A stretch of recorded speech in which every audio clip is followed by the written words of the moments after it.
All right, so we are going to be graphing equations, and we know how to do this when we use the big table, but I'm going to show you a much, much faster way to graph, and I think you'll find it pretty simple.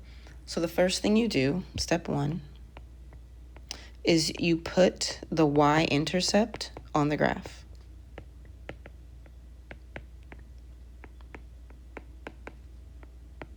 So there's a reason it's called the initial value, because it's the first point.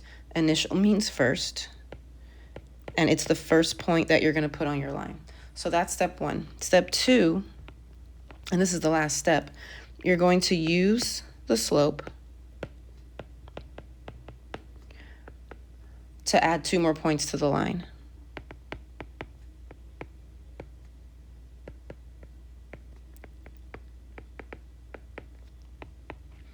Use the slope to add 2 more points to the line. And this is why we always want slope to be a fraction. Slope is giving you directions. So if you're looking at a positive slope, the numerator and denominator tell you which way to go. So if it's positive, you have 2 options. You can go up for the numerator, and you can go right for the denominator, or you can go down for the numerator and left for the denominator. Both of those are going to give you a positive sloping line. If your slope is negative, you also have 2 options. So you can go up for the numerator, but then you'd have to go left for whatever number's in the denominator. Or if you don't have room, or if you just want to go the other way, you can go down, down for the numerator and right for the denominator. So these are the directions. On the next slide, we're going to actually graph an equation with these steps.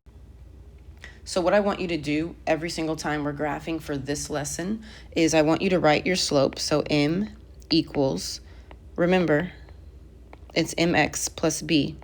So the slope in this equation is 2/3. Next to that, I want you to write your slope directions, okay?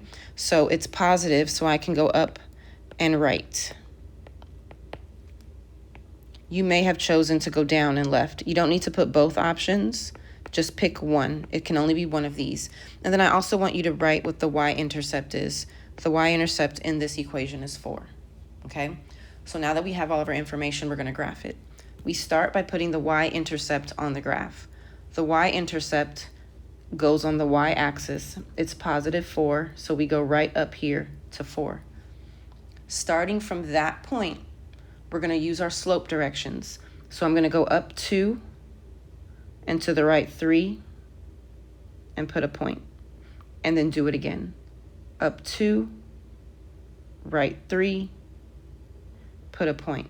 There's my line. I want to show you that the other way also works. I could have gone down 2 and left 3, and I'll still be on the same line. Now you're going to connect your points. Lines are long and have arrows. That's it.